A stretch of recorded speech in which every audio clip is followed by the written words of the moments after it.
listen for the Joan Quinn Profiles. As an editor for Andy Warhol's Interview, the Los Angeles Herald-Examiner, LA Style, and Detour magazines, Joan covered the social set, the Hollywood hotshots, the international art scene, the mysteries of food, the excitement of travel, and the fabulous world of fashion. Joan continues to find creative people on the cutting edge who make things happen. Here's Joan Aharonian Quinn. Hi, I'm Joan Quinn, and welcome to the Joan Quinn Profiles. Our guests today are Hungarian actress Erika Marozsán, who's the star of Gloomy Sunday, and author Micheline Aharonian Marcom. So we'll see Erika.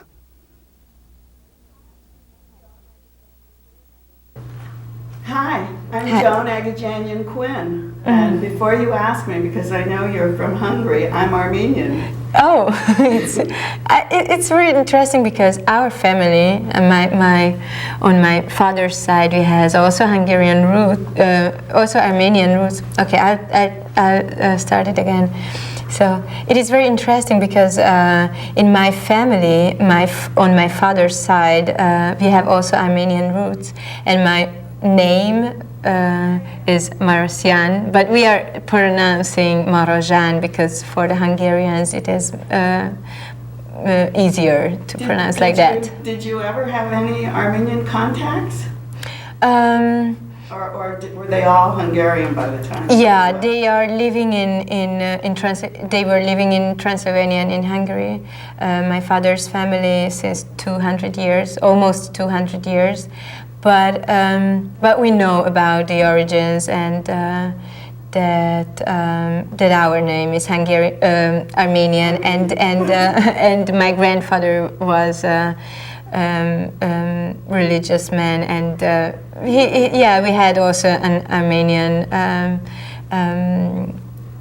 church in the city where I came from. That's really interesting because in Eastern Europe there are so many Armenian people. There are a lot.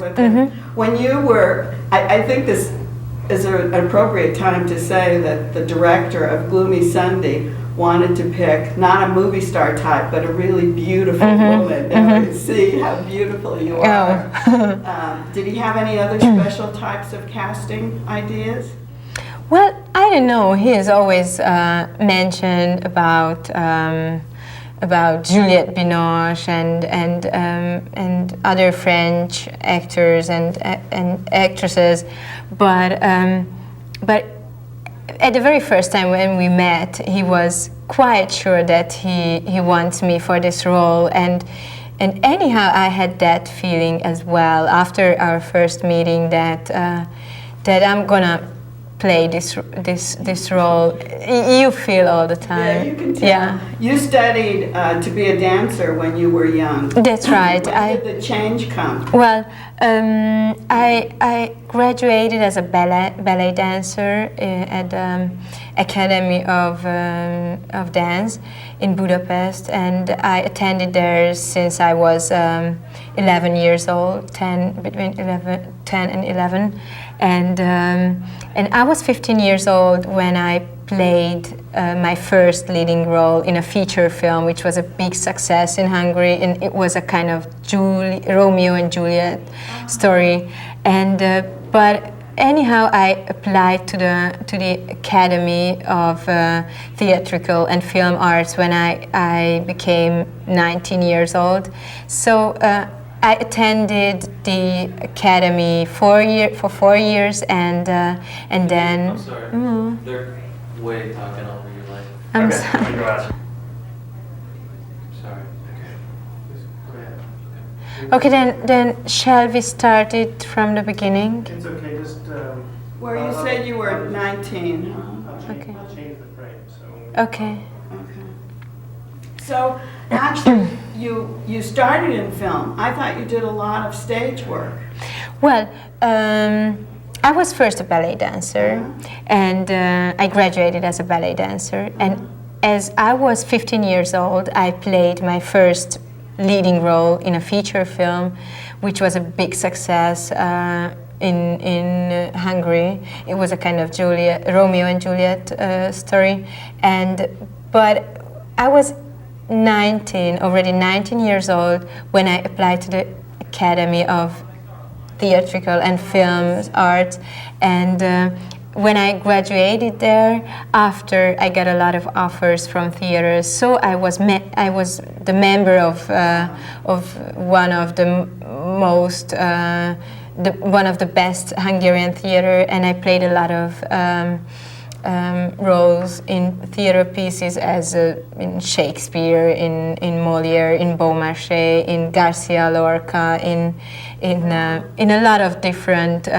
theater pieces, and simultaneously I made a lot of films. Oh, you did at the same time? Yeah. Did the stage or I guess the film then would have helped you in Gloomy Sunday? I thought maybe that stage presence was very important in the movie. Well, I don't know exactly, but I learned a lot from the stage. Of course, it is the best thing what actress or actor can do to play in theaters. And in Hungary, we are very proud of our theater because we have, I believe, one of the best theaters in the world. So I'm really I like to play in theater. I noticed in one of the scenes from the movie, when you're in one of your love scenes, you throw your legs around either Joachim or Stefano, and you've like pointed your toes and your arches are high. Do you still take dance lessons? Well, not anymore that hard as I used to take, because during the Ballet Institute we had every day almost 8-9 hours to dance. But yeah, sometimes I would love to dance again in my life. Did the dance transfer into some of those love scenes that you had to do? Because you were like really all over those guys. Well, yeah, sometimes it helps that I'm not thinking of doing love scenes, but anyhow, dancing and the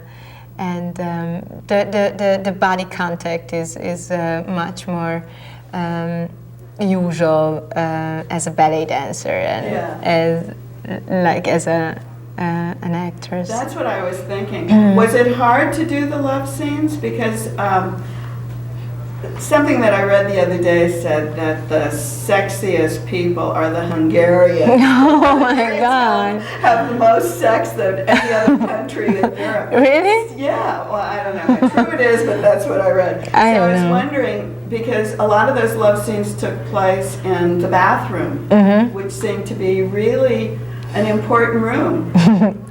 Well, it wasn't difficult to shoot those scenes because I had a wonderful colleague.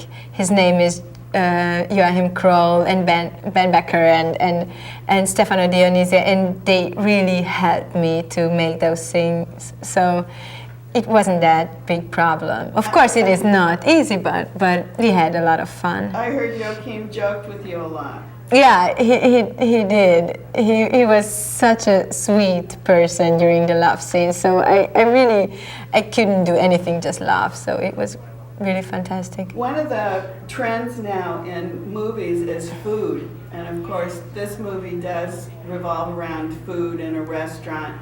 And it was the beef roulade that was so fabulous that brought them back to your restaurant or to Laszlo's restaurant. Did you eat it on the set?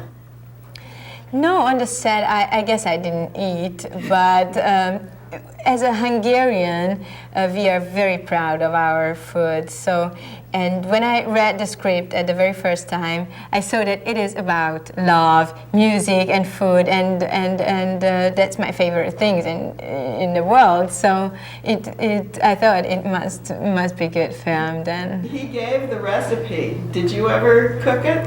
Well, I'm a great cook. I hope so. Everybody is telling me that I'm a fantastic cook, and I love to cook because this is a kind of relaxation in my life, to cook at home hours long. yeah, I know how to prepare those foods. And also the music is so fabulous, and you have the piano playing, you have the violin playing, and then in one of the critical scenes, you sing. Mm-hmm. Is it really your voice? Yeah, it is. Yeah, I sang the song in the scene, and I was really happy to sing that song, because this is one of my favorite things. Anyhow, it was before the filmmaking. My favorite. You knew the song before? Yes, of course. Everybody know the song, and it is also very, very interesting that there's a song which is 60 years old and still evokes the same feelings for young people as well as old, and that's why it is still a very popular song, because it's a timeless song. Is it true that Billie Holiday sang it in the 30s? Yeah, she has a fantastic interpretation. I listened of the Gloomy Sunday. So was the movie based on a real story? Yes, one part of the story is real. The composer, whose name was in the reality Reza Sharash, and the restaurant owner is a real person, but my character in the film was the invention of the director. And before we leave, I know you spend a lot of time in Los Angeles. What's your favorite part of Los Angeles? What do you do here? Well, I've been here for 3 months, basically in Santa Barbara, so I know better Santa Barbara than Los Angeles. And well, I have a very good friend of mine. He's a photographer. He's already 80 years old, and he's been doing photos here on the Sunset Boulevard about 40 years long, and he told me about the street and about the life here during the 70s, the 80s, the 60s, and so that's why I love the Sunset Boulevard very much. Do you think you'll stay here and start making movies? I don't know. I must go back right now to Europe, but yeah, who knows? Thank you very much. Thank you.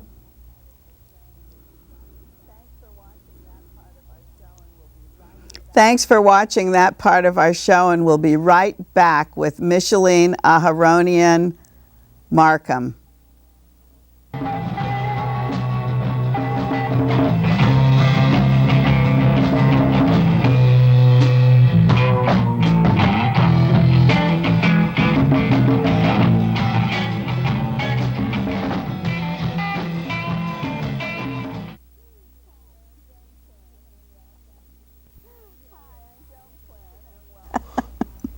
Hi, I'm Joan Quinn, and welcome. I'm here with author Micheline Aharonian Marcom, who was born in Saudi Arabia but grew up in Los Angeles. As a child, she traveled back to that part of the world, and Micheline visited her Armenian mother's family. She went on to graduate from the University of California at Berkeley. Then she earned a master's degree in creative writing from Mills College. Did you want to write, or were you going to teach? No, by the time I did the MFA in creative writing at Mills, I knew that I wanted to write. And in fact, the only reason I did it was because I wanted to buy some time to write, to stop working, essentially, so much. You actually ended up, though, teaching at Mills. I do teach at Mills. I do teach at Mills, yeah. And you live up north? Yeah, we live in Berkeley. And the thing is, when you started teaching at Mills, do you teach the way you write? That's interesting. It's an interesting subject or topic to talk about. How do you teach art? How do you teach writing? Mm-hmm. And so, in some ways, maybe you don't teach art, but you can create a space in the classroom where I think newer writers can explore and experiment and try new things on and figure out whatever their voice may or may not be. Is that what happened to you when you were taking creative writing? I was really fortunate. I worked with a few writers who were amazing, not just as writers, but were amazing in allowing other artists to find their process. It's almost like an artist painting in the studio and you sitting there and watching them. I think at its best it would be, but I think sometimes MFA programs end up being a little bit prescriptive, and so when they're at their worst, they can sort of say, this is what literature is, and of course that's not good for art. So you sort of have to work against what sometimes even students walk in with ideas about what a novel is, and I just try to open all of those things up. Because it's a fine line, I guess, in telling them this is how you have to do it. Right. But there's certain elements that have to be the same when you're writing something. Like what? I don't know, like using a canvas. You know what I mean? Yeah, I mean, so that means using, but it's fairly wide open. I mean, my sense is when you're in graduate school, you should try lots of things. You should be open, and for any given that someone can say, well, you can't do that in writing. We could come up with an example of a book, you know, that somebody has done it. Exactly. So, I think there are no hard and fast rules. I think that's right. You started then. You said you wanted to get time to write. Your first novel was a trilogy, one of a trilogy, published by Putnam, and it was called, and I have it with me, Three Apples Fell from Heaven. Right. Is that right? Yes. And what's this story about? That book, when I started writing it, I wanted to write the story of my grandmother, who is a survivor of the Armenian genocide in Ottoman Turkey during the First World War. Is that why you went back to the Middle East? You were in Lebanon?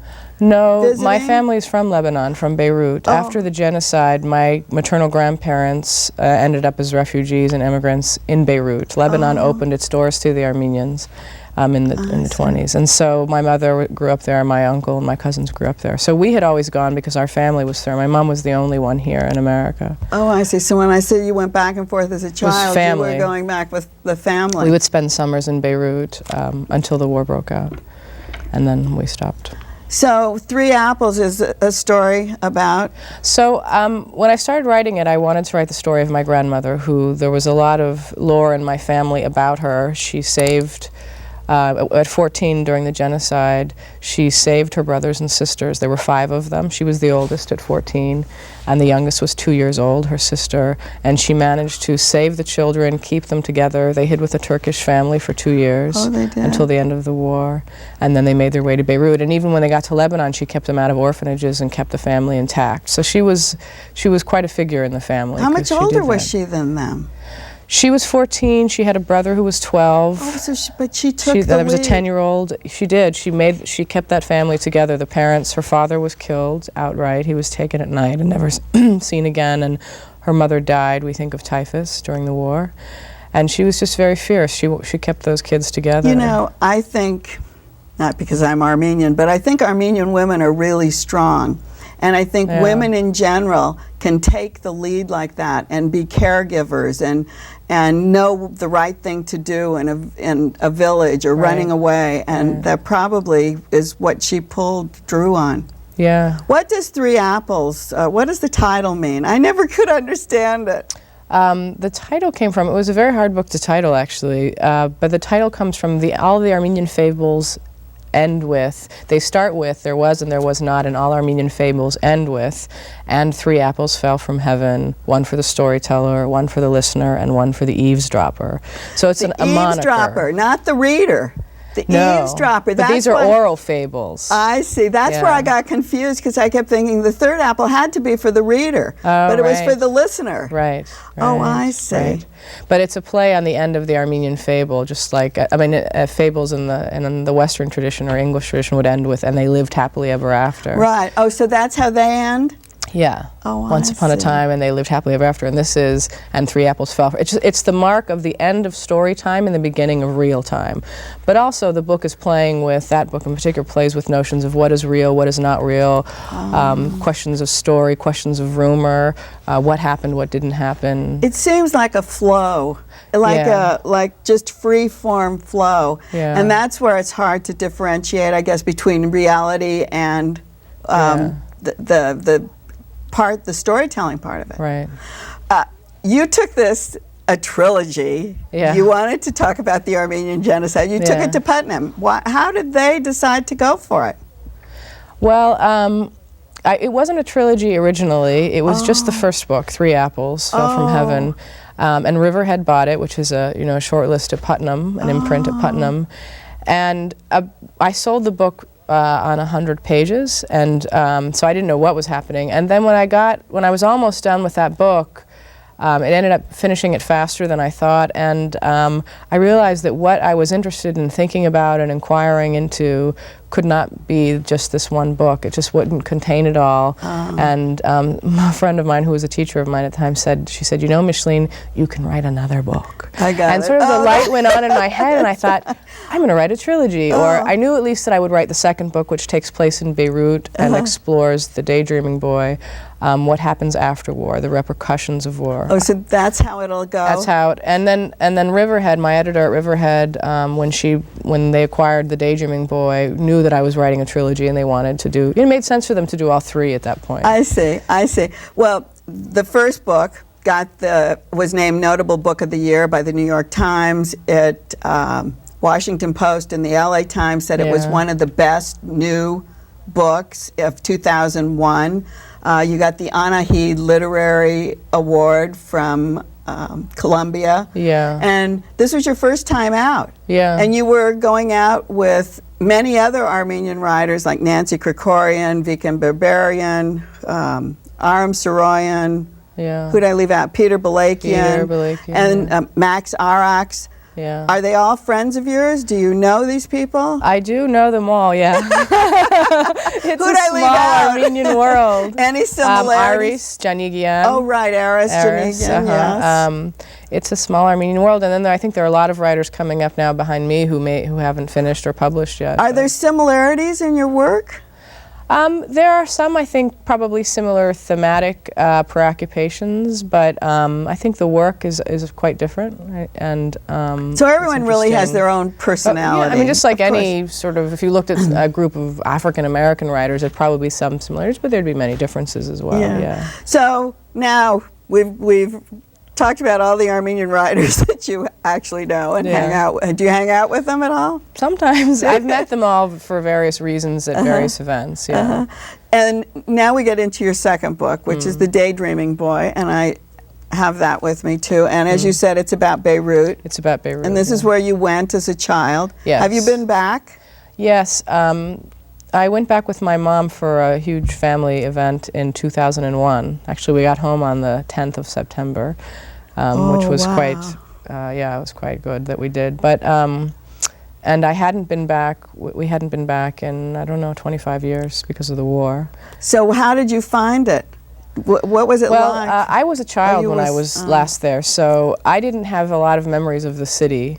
But my mom, who grew up there and was raised there, obviously, for her it was a really different experience. It was interesting to see her because when we walked through the center mile city of Beirut was razed after the war. I know, it was a big bazaar. And it was all the old souks were there, the old bazaars. It was fabulous. So this is a city that's been continuously inhabited for, I don't know, 1,000 years or more. I know, that's how I felt too when there was no bazaar there. It's all gone. It's all gone. But for me, I thought they've rebuilt the city now, and it's very beautiful again. So I thought, wow, it looks really good. And my mom was horrified. It would be as if you took the center of Manhattan and just wiped it out for a mile. I mean, it was just gone. So did you address that in your book?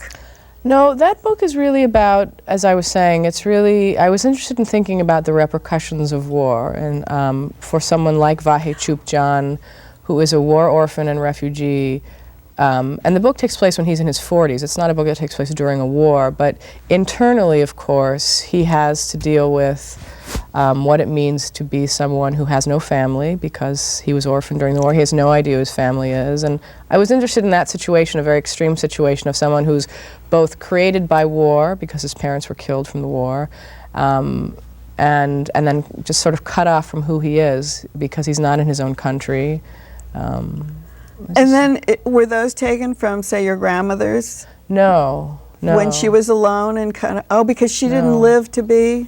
Well, first of all, my grandmother died during the Civil War in Beirut. Oh, so you didn't see that where she was a 40-year-old going through those traumas. So were you looking at it through your own eyes? This is not based on family history at all. This was, I was interested in looking at a sort of, as I was saying, kind of an extreme of war, because my grandparents knew who their family was. They knew what city they were, what village they were from. Even though their parents had been killed, they understood where they came from. Vahe Chupjan has no idea. He actually comes to consciousness in the orphanage. And at that time, thousands and thousands of children were orphaned during the genocide, who they had no idea where they came from. So how did you research this? It was much more complicated, because unlike the first book, there was very little written by those orphans, particularly the orphans who would be sort of the least enfranchised. There were 2 books I found in English about 2 orphans. Neither one of them were particularly the same as him, but I also just read accounts written by war orphans and refugees from different situations. I was just going to say, they didn't have to be Armenian. No, they could be Armenian, Jordanian, Palestinian, sure, whatever. They could be Rwandan and Cambodian. And actually George Orwell, he has some personal essays that were interesting about living in an institution, an all-male institution as a young man. I mean, because these orphanages, these institutions were quite brutal places. Yeah, I bet. Yeah. So then that's how you researched it. What? How did you physically then start writing it? How do you physically write? Do you use a computer? I sit down. Yeah, I do. I do a lot of composition on the computer. I'm always carrying a notebook and a pen around. And I'm always, when I write, I always have these notebooks I'm filling. So I'm sort of filling notebooks and reading. But I do a lot of writing directly on the computer, and it's a very organic process for me. I feel like these novels, essentially, it's like driving in the fog with your headlights on, and I can only ever see about this far. And I write up until that distance every time. And I myself, usually until I'm years into the project, have no idea where it's going, really. And so I end up being as surprised as the characters. Like, things happen in the book, not to be too mystical about it, but I myself am surprised by the connections that end up happening. That's great, because then that takes you to the 3rd book. Before we leave, what will the 3rd book be about? I'm not completely sure because of the way I work, but it takes place in Los Angeles in the 80s. And one of the characters is, he's actually half Armenian. And, but also the book, I think, is partly about what happened. There's a character in the book who's Guatemalan, actually, who survived the Guatemalan genocide. It's sort of Los Angeles, and what was going on in the 80s, which is the Civil War in Lebanon is happening. In Central America, of course, there's these raised earth policies. And what's interesting and frightening and obvious, I guess, to me, is that as I was looking at the Guatemalan genocide, the language of the Guatemalan genocide and the Armenian genocide is exactly the same. The same debasement, the same racism, the same way you talk about people before you erase them. It's the same, and I'm interested in those sort of parallels. But it's so shocking that it keeps repeating itself. It does. I know. People say it doesn't, and it's like, well, Guatemala was... That was the early 80s. Yeah, I know. Yeah. Well, Micheline, thank you for being with us today. Thank you. I'm so glad you came, and thanks for watching the Joan Quinn Profiles.